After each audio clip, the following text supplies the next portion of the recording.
세가족팀 매뉴얼을 따로 또 제작해서 따로 모임을 갖고 구체적으로 설명해 드리려고 합니다.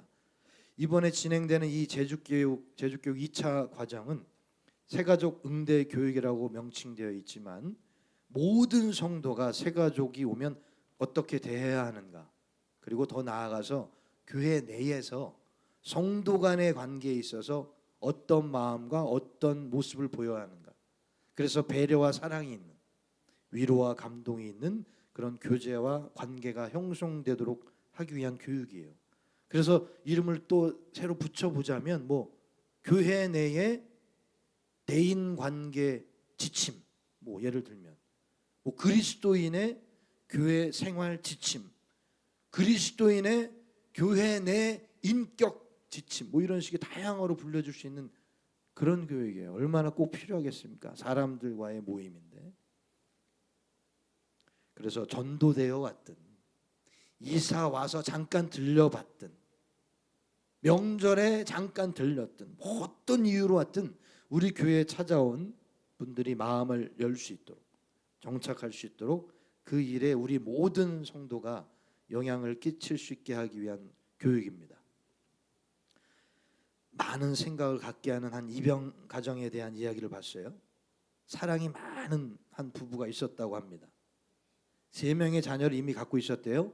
첫째는 고등학생 딸, 둘째, 셋째는 초등학생 아들, 형제, 3남매죠. 그런데 이 부부에게 늘 이런 마음에 입양하고 싶은 마음이 있었답니다. 그래서 오랜 고민 끝에 용기를 내서, 절차가 상당히 까다롭대요. 입양 절차가. 그 어려운 절차, 까다로운 절차 다 거쳐서 남자아이 하나를 입양했습니다. 이 부부가 사랑이 많으니 얼마나 이 아이를 집에 데려오자마자 사랑을 듬뿍 줬겠어요. 듬뿍 사랑을 주면서 키웠대요. 이 고등학생 맏딸도 상당히 참 의젓한 친구였나 봐요. 부모님 마음하고 같은 마음으로 부모님 도와서 이 입양된 아이를 정성껏 돌봐줬답니다. 그런데 문제는 이 아이와 또래였던, 한 방을 쓰게 된 이 나머지 둘째, 셋째 초등학생 형제들, 정작 매일같이 함께 생활해야 하는 이 둘째, 셋째 아들들은 이 입양된 남자아이가 탐탁지가 않은 거예요. 그래서 이 둘째 아이는 무관심으로 일관하고, 거의 투명인간 취급한 거겠죠. 셋째는 귀찮아하고 싫어하는 것을 막 드러내고 감정을 막 미워했대요.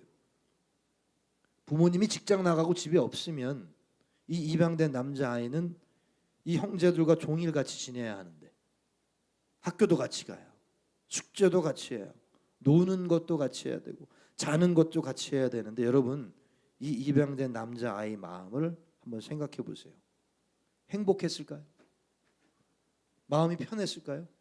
아무리 부모가 지극히 사랑해 줬어도 행복했겠냐는 겁니다. 이 생각해 볼 문제예요.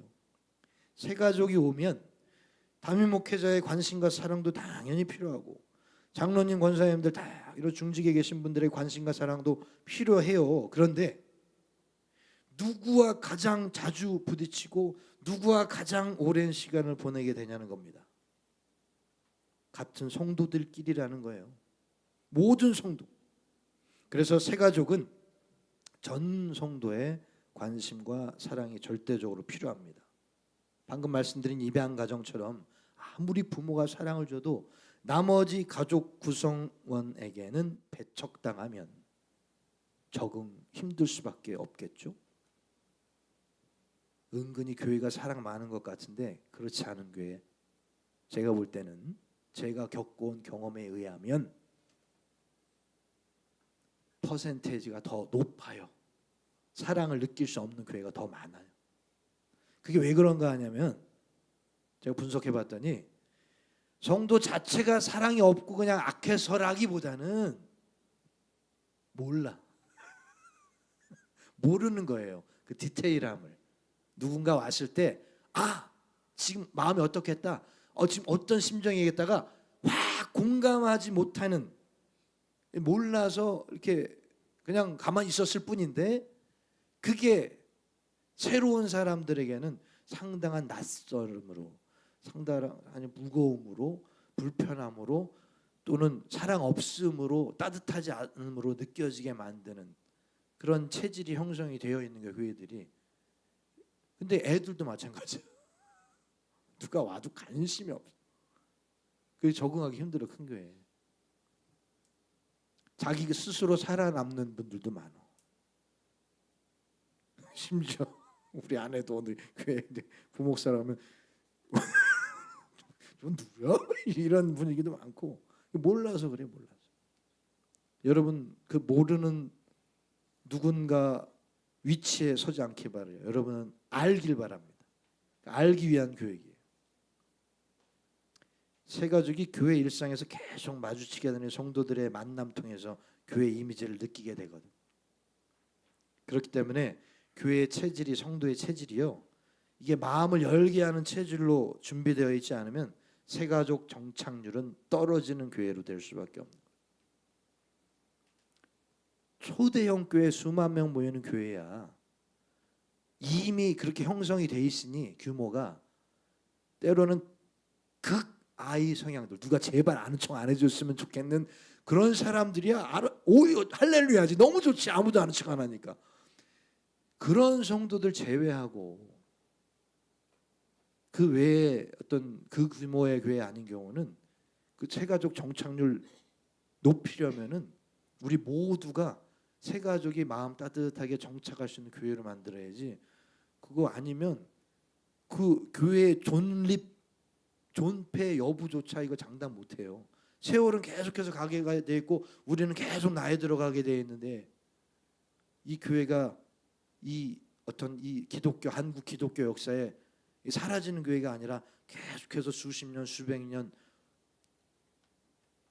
존립되어가는 교회가 되기 위해서는 여러분, 저도 여러분의 역할 정말 중요해요.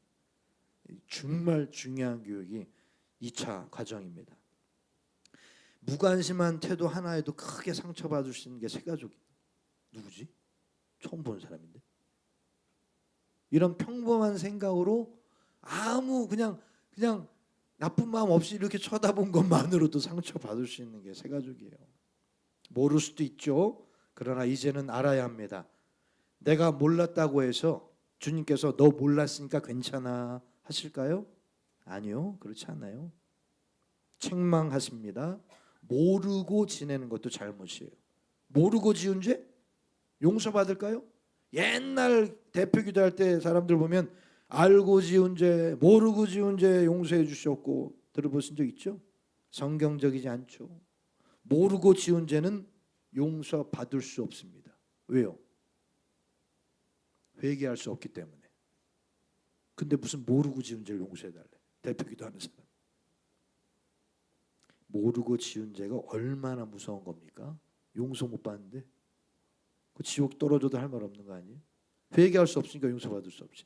그래서 레위기에도 이 모르고 지은 죄에 대한 속죄 규정이 정확하게 나와 있는 거예요. 자, 일부러 현대인의 성경으로 보겠습니다.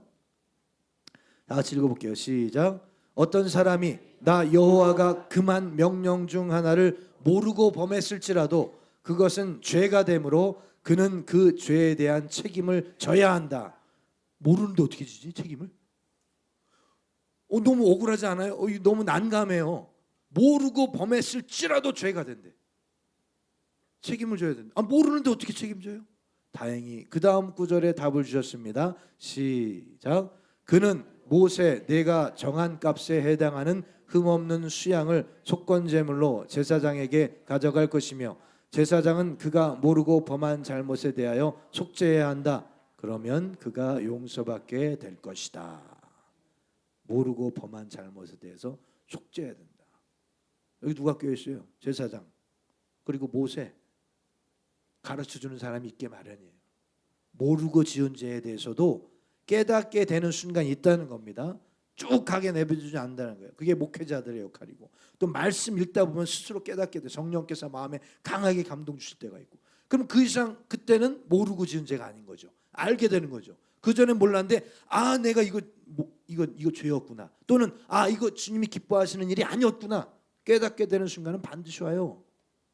그때도 회개하지 않으면, 그때도 바뀌지 않으면 그때도 변하지 않으면 그거는 주님께 책망받을 일, 심판받을 수도 있는 무서운 일이라는 것을 알아야 된다.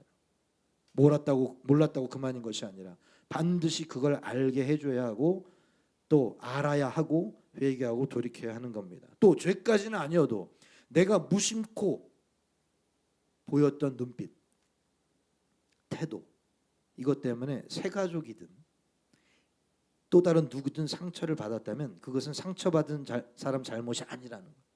상처 준 사람 잘못이고, 그리고 그게 상처 주는 일인 걸 몰랐다는 것도 잘못이죠.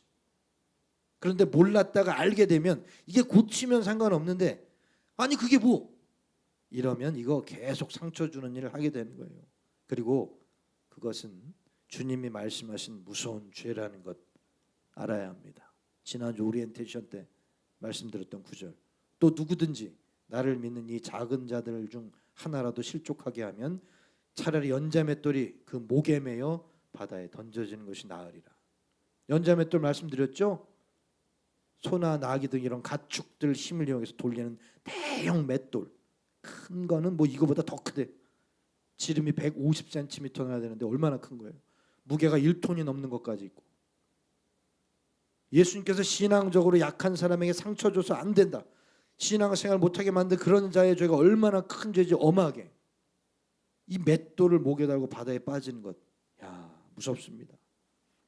당시 로마법에 사회를 혼란케 한 심각한 죄저지른, 또 도덕적으로 아주 정말 문란한 중범죄자들에게 이렇게 극형으로 죽이는 제도가 있었는데, 야 상상만 해도 무서워요. 그런데 남들에게 상처 주는 일을 한 그리스도인은 차라리 목에 이 연자맷돌 매달아서 바다에 빠져 죽임당하는 게, 상처 받은 사람 말고 상처 주는 행위를 한 그 그리스도인은 너 차라리 연자맷돌 목에 매달고 바다에 빠져 죽임당하는 그게 차라리 나을 정도로 큰 무서운 죄라는 말씀이에요. 이해되시죠? 뭐와 어떤 말씀하고 일맥상통하냐면은, 손이 죄지면 손 자르고 손 없는 채로 천국 가는 게 낫지, 이 말씀들하고 일맥상통하는 거예요. 그만큼 무서운 죄라는 거예요. 상처 주는 게. 잘못을 모르는 것도 나쁜 것이고 알고 저지르는 것도 다 나쁜 겁니다. 누군가가 잘못했을 때 어떤 목사님이 저한테 맨날 하는 얘기, 저 왜 그래요? 몰라서 그래. 이해해. 저는 그때마다 속으로 항상 말해줬습니다. 모르는 것도 잘못입니다. 말씀하시잖아요. 모르는 것도 잘못이죠. 알고 저지른 것도 더 나쁜 것이고, 주님께 책망받을 일 하지 않는 저와 여러분 되시기를 주님의 여러분 축복합니다. 그래서 이 세가족 응대교육이 전 성도 대상으로 이루어져야 하는 거예요. 몰랐던 것들을 알기 위해서, 놓치고 있었던 디테일한 부분들을 깨닫기 위해서, 아 이런 마음, 이런 태도는 안 되겠구나 알아야 하는 겁니다. 여러분의 말과 눈빛, 사소하고 작은 행동 하나하나가 한 영혼을 살릴 수 있다는 것 명심하시기 바라요. 교회에 구원받는 사람이 늘어나고 교회가 더 성장해서 하나님의 일에 좀 더 크게 쓰임받는 그런 교회가 되도록 새가족부뿐만이 아니라 모든 성도가 이 새가족 응대의 중요성에 대해서 관심 갖고 이 교육과정 잘 수료하셔서 새가족이 오고 싶은 교회, 새가족이 정착하고 싶은 교회, 새가족이 신앙생활하고 싶은 교회가 우리 목양교회가 되는데 여러분이 귀한 역할을 하시기를 부탁드립니다. 끝난 줄 알았죠? 아니요, 시작이요.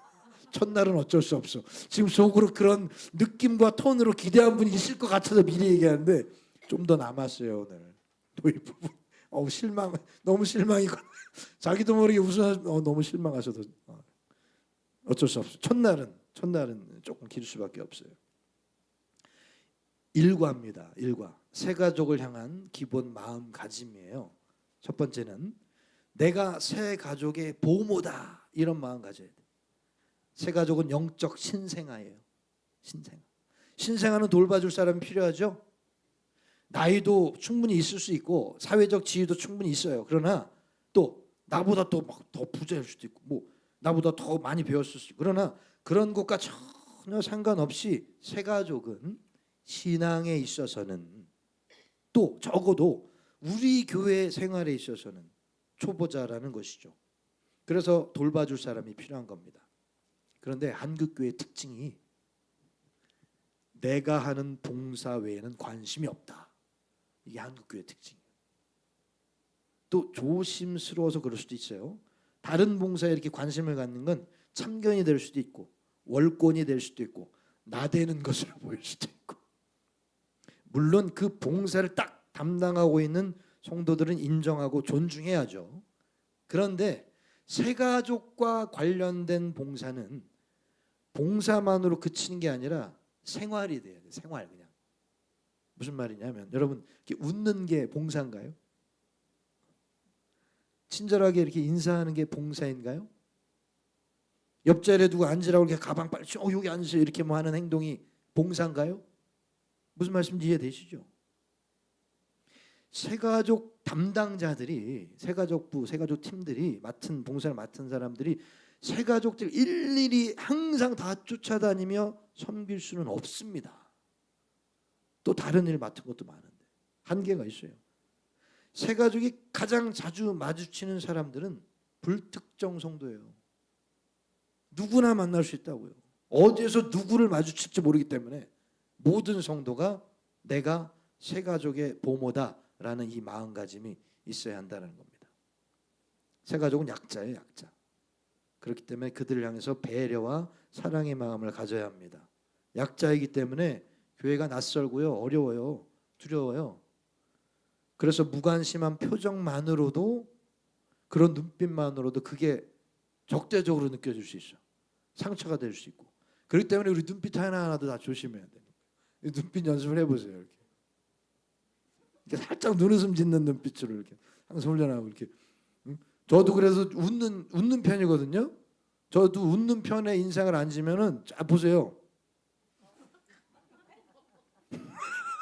좀 잘 웃는 편이야. 어떤 목사님들이 나중에 저한테 얘기하시더라고요. 저 목사는 웃는 인상이야. 웃는 인상 아니면은 진짜 꼴보기 싫은데 그러더라고요.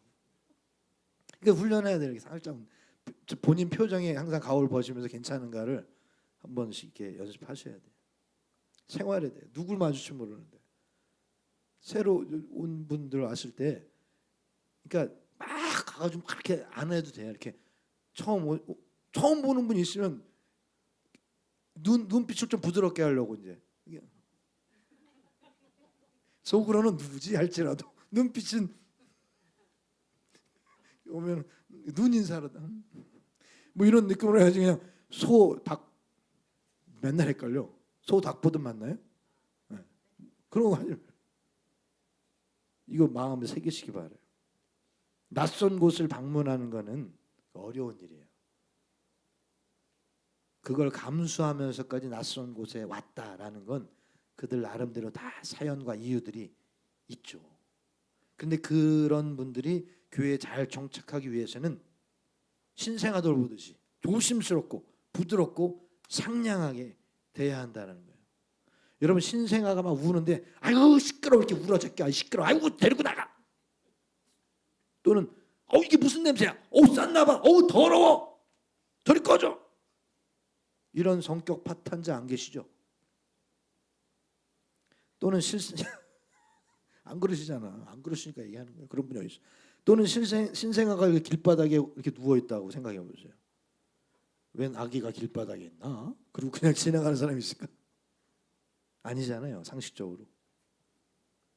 우리 모두에게는 새가족을 신생아처럼 조심스럽게 대하고 돌봐야 하는 보모 역할이 있다. 이것을 기억하시고 모든 성도가 이런 마음으로 새가족을 맞이하고 대할 때 새가족은 우리 교회에 대해 편안함을 느낄 수 있을 겁니다. 두 번째, 새가족을 어린아이 취급하지 말라. 갑자기 바뀌죠. 신생아라며. 근데 어린아이 취급하지 말라고. 방금 새가족을 영적 신생아라고 표현했다고 정말 어린아이 취급해서는 안 된다는 거예요. 새가족도 이미 성인이고 나이 먹을 만큼 먹었고 사회적으로 다 위치가 있고 병원에 온 환자나 어린이집 어린이가 아니에요. 물론 여러분 교회는 때로는 병원처럼 치유가 있어야 돼요. 어린이처럼 잘 가르치고 돌봐야 하는 성격이 있죠. 교회도. 그러나 내가 의사처럼 내가 가르치는 선생님 마인드를 가지면 안 된다는 거예요. 왜냐하면 그런 마인드를 가지면 마치 내가 새 가족을 돌보고 배려하는 그 일이 마치 내가 그들 우위에 있는 것처럼, 내가 가르쳐야 한다는 것처럼 위에서 그렇게 착각하게 돼요. 그러면 이건 이렇게 하면 안 됩니다. 또는 그런 말은 교회에서 쓰면 안 됩니다. 그건 틀린 겁니다. 이런 식으로 주의를 주거나 지적하고 교정하려 들어요. 이건 매우 잘못된 태도입니다. 그건 안 돼요. 새 가족이 우리에 비해 부족하다고 생각하면 그건 큰 오산이고 오만이에요. 그들은 마치 믿는 시기가 우리보다 좀 늦었을 뿐 존중받아 마땅한 사람이고 성인이라는 것을 꼭 명심해야 합니다. 절대로 새 가족에게 난 당신보다 선배야, 난 당신보다 많이 알아, 당신보다 믿음이 좋아, 이런 느낌이 느껴지지 않도록 조심해야 된다는 거예요. 왜냐하면 다 위에서 가르치려 하고 누르려 하는 느낌을 주게 되기 때문에 이런 것은. 그리고 문제는 이런 행동을 하는 사람들은 자기 자신이 그렇게 하고 있는 걸 모른다는 게 특징이에요. 큰 교회에서 조금 이게 좀 더 힘들어요. 큰 교회는 담당 목회자들, 교구 목사들도 많고 이런 데서는 되게 힘들어요. 왜냐하면 일꾼들이 많다 보니까, 그러니까 빌런들도 많아지는 거예요. 언젠가 말씀드렸더니. 그러다 보니까 그 빌런들에게 힘든 일에 상처를 받고 있는 사람들이 와가지고 그것을 담당 목회자한테 이제 얘기를 하면 담임 목회자도 아닐 뿐더러 아무리 그 교구 담당 목회자들 할지라도 그 힘들게 하는 그 빌런에게 그것을 얘기해 주기 정말 힘들어요. 나도 해본 적 없어요. 정신 나간 목회자들은 가끔 해. 그럼 무슨 일이 벌어져요? 어김없어 100이면 100명 다 그 지적받은 그 정도는 그냥 시험 들고 끝나는 거예요. 나가든가 봉사를 그만두든가. 못해 말을. 그 말 못해. 반발하거나 인정 안 하거나 마음 상해하거나 뭐 이런. 그러니까 여러분 스스로 우리가 다 저부터 시작해서 스스로 다 돌아봐야 하는 수밖에 없어요. 스스로 돌아봐요. 그러니까 성령께서 깨닫게 해주신다. 말씀 가운데. 그래서 항상 저 뇌피셜로 얘기 안 하려는 이유가 뇌피셜로 자꾸 하다 보면은 뇌피셜이면 자기 그 목사의 해석인데 인간적인 자기 기준의 해석인데 말씀이 가려지니까 항상 말씀에 근거해서 말씀드리려고 하는 거예요. 성령께서 깨닫게 하시고 말씀 묵상 중에 깨닫게 하시고 그래서 스스로 내가 그런 사람은 아닌지 돌아봐야 한다는 거예요. 나보다 교회 한참 늦게 왔고 또는 나보다 나이가 어리다는 이유로 새 가족을 어린아이 취급하면서 가르치라는 스타일은 아닌지, 내가 더 우위에 있다, 내가 좀 더 영성이 강하다 착각하고 있는지는 아는지. 근데 이것은 새 가족뿐만이 아니라 성도들 간에도 조심해야 하는 중요한 내용입니다. 그래서 한참 어린 집사한테도 극진한 존댓말까지는 아니더라도 야, 얘, 너 이러지 말고 직분 붙여서 붙여주시라는 거예요. 연초에 제가 중요해요 이거. 아직도 그래? 안 그러대. 감사합니다. 아니 예시까지 들어줬잖아요. 물론 젊은 집사님이 이전 집사님만 있는 건 아니지만 예시를 붙여줬잖아요. 여기 연세 드신 분이 예를 들어서 뭐 우리 나인한 권사님이 예를 들어서 안 그러시니까 나인한 집사님 얘기하는 거예요. 예를 들어서 나인한 권사님이 이전 집사님한테 이전 집사님의 반주에 큰 은혜 받고 있습니다. 대단히 감사합니다. 이전 집사님. 뭐 이렇게까지는 아니더라도 지연 집사 아유 피아노도 잘 쳐. 이런 느낌. 무슨 느낌인지 알겠죠? 근데 야 너 피아노 진짜 잘 친다? 이런 거 하지 마. 이게 구체적으로 한 번 더 예를 드리는. 그러니까 젊은 집사님들, 젊은 성도들 가끔 누군가가 막 아무개야 막 50대 분들 중에서도 하는 분들이 있을 수도 있을 것 같은데 그러지 마요. 교회 내에서는 친구도 뭐 하다못해 아무개 집사 요 정도, 아무개 성도, 또 아무개 씨도 괜찮습니다. 제가 제일 느끼하는 게 아무개 형제, 아무개 자매, 이게 느끼하는 사람이에요. 형제로 자매로 생각도 안 하면서 형제님 자매님. 아무개 씨 딱 좋은 것 같아. 성도 아직 직분 못 받은 분들한테는 아무개 씨 되게 그게 더 사랑이 있는 것 같아요. 그 저와 같은 생각하는 목사님들이 많이 있었더라고. 그래서 절대 형제자매 못 쓰게 하는 교회도 있습니다. 실제로. 요즘 또 그 이단 같아. 형제님 자매님 하면 그러니까 직분 없는 분들은 아무개 성도님, 아무개 씨 뭐 아무개 선생님도 괜찮아. 이렇게 하세요. 붙여줘야 됩니다. 중요합니다. 성도들 간에도 새가족 간에도 내가 우위에 있다. 내가 더 어른이다. 나한테 배워야 한다. 이런 의식 가지고 대하는 일이 없도록 주의하시고 존중해 주시면 상대방의 마음이 편안하고 따뜻해집니다. 세 번째, 신앙이 좋아야 새가족을 돌볼 수 있는 것 아니다. 새가족을 돌보는 것도 또 그 외에 다른 교회 봉사들도요. 교회를 오래 다녀야 또는 신앙이 좋아야 할 수 있다고 생각하는 분들이 있어요. 나는 성경도 잘 모르고 헌금도 많이 못하고 믿음도 그렇게 좋지 못해서 못한다고 핑계인 경우도 있는데 진심으로 자기가 부족해서 그렇다고 겸손하게 생각하는 분들도 있어요. 핑계가 아니라면 그런 생각은 버려야 합니다. 새가족 돌보는 것은 최소한 새가족 돌보는 것은 신앙 수준으로서 하는 게 아니에요. 어떤 교회 새가족부 봉사하는 성도 중에 그 교회 나온 지 1년도 채 안 된 남자 성도님이 있었대요. 근데 새가족부에서 봉사하고 있었대요. 근데 어떤 또 다른 새가족이 나중에 간증하는데 그 1년도 안 된 그 새가족부 봉사하던 그 남자 성도님 덕분에 자기가 교회에 잘 정착할 수 있었다고 기뻐하고 간증했었대요. 그래서 어떻게 그렇게 됐냐 이유를 물어보니까 자기는 이렇게 교회에 왔을 때 교회 다니면서 이 담배를 많이 피웠는데 이 담배 피우는 문제가 가장 자기 마음에 걸려가지고 교회 나기가 싫었대요. 그런데 그 남자 봉사자가 새가족부 봉사자가 아유 나도 담배 끊은 지 얼마 안 됐어요. 그래서 여러 가지 이것저것 자기 입장 공감하면서 조언을 해줬는데 이 새가족이 그 조언을 들으면서 자기하고 이 비슷한 수준 비슷한 입장에 있는 이분의 조언이 많이 마음에 와 닿았대. 그게 정착하는데 큰 도움이 되었다는 거예요. 만약 여러분 신앙생활 오래 한 성도 또는 담배 피운 경험이 없는 성도 이런 성도가 이 새가족의 고민을 들었다면 아마 10중 8구 상당히 식상하고 교과서적인 와닿지 않는 조언을 했을 확률이 높아요. 그런데 신앙생활한 지는 오래되지 않은 분이었지만 이 새가족과 크게 차이나지 않는 그 신앙의 수준에서 비슷한 고민을 공감해 주면서 조언해 줬을 때 정착률의 효과가 크게 나타났다라는 이런 사례들은 얼마든지 많아요. 신앙생활을 오래 하지 않았어도요. 성경에 대해 몰라도요. 예수님 제자 이름 다 몰라도 민수기는 민수가 쓴 걸로 알아도 따뜻한 마음만 있으면요. 새가족 돌볼 수 있어요. 왜 웃지? 민수기는 민수가 쓴 거 아니었나? 이렇게 생각하는 분이 한 2분 계신데 여러분이 그 따뜻한 마음 가진 분들이 되시기를 바래요. 그것만으로 충분히 새가족은 돌볼 수 있습니다. 하나만 더 할게요. 다름을 인정해줘라. 가끔 특이한 성향의 새가족들이 교회 올 때 있습니다. 옷차림이나 뭐 헤어스타일이나 또는 말하는 습관이나 태도나 평범하지 않은 경우. 그런데 이런 경우에 쉽게 아무렇지 않게 수군거리게 돼요.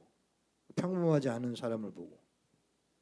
예전 교회 수년 전에 어떤 백석교단 교회 청년부 담당한 적이 있는데 청년 몇 명이 막 이렇게 누구를 데리고 와서 그런데 한 명은 195가 돼 키가. 그리고 하나는 교회에 대해서 아예 모르는 애, 담배는 풀풀 풀기는 애, 세상 얘기만 하는 애, 이상한 말만 하는 애. 근데 이 애들을 다 있는 그대로 야 교회에서 이러면 안 돼. 뭐 이게 아니라 있는 그대로 다 받아주고 그냥 그런 얘기해도 막 껄껄껄 웃어주고 맞춰주고 뭐 이렇게 지적하지 않았더니요 한 명도 교회 나가지 않고 매주 빠지지 않고 그렇게 조금씩 성장해 나가는 거예요. 조금씩 그렇게 말씀이 들어가고 믿음이 들어가면서 성장하는 거예요. 다양한 사람이 오는 데가 교회예요. 전도사 때 어떤 목사님한테 너무 어떤 성도 때문에 힘들어가지고 목사님 성도들 왜 이런 해가지고 힘들게 하는데 이런 아니 어떻게 이렇게 교회에 이런 사람들이 많죠? 당연하지. 면접 보고 뽑지 않으니까. 그때 들으면서 그러네. 다 오시오니까. 회사처럼 면접 통해 걸러내는 곳이 아니, 그냥 다 오는 거예요. 다 오라, 죽게 오라. 그러니까 다양한 사람이 모일 수밖에 없어요. 그러다 보니 당연히 새 가족도 평범하지 않은 사람이 올 때가 있을 건데, 그럴 때도 우리는 그 다름을 인정해주고 있는 그들의 모습을 받아들여야 한다. 지적이 아니라. 어쩌면 그들에게는 그럴 만한 사정이 있을 수 있기 때문에 우리 그거 모를 때 많아요. 예측 못할 때 많아요. 아무리 예측해도 전혀 우리 예상과 다른 사정이 있을 때 있어요.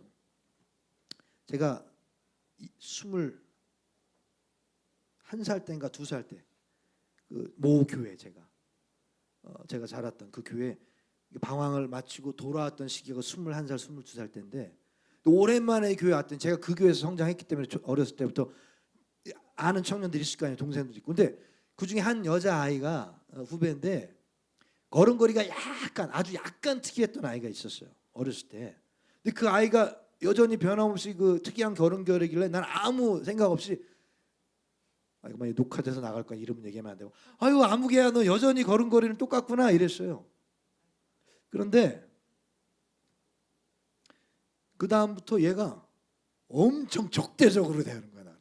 내가 무슨 말만 하면 막 딴지 걸고 막 되게 막 까칠하게 엄청 막 공격하는 거예요. 그래서 얘가 왜 이러지? 그러다가 우리 어머니한테, 우리 어머니가 그 당시 그 교회 부교역자로 계셨. 엄마, 애 안무개가 엄청 나한테 까칠하게 막 적대적으로 해. 왜 그럴까? 야, 너 걔한테 걸음걸이 뭐라고 얘기했다며. 걔 소아마비로 그 걸음걸이 그렇게 된 거 아니야 어렸을 때.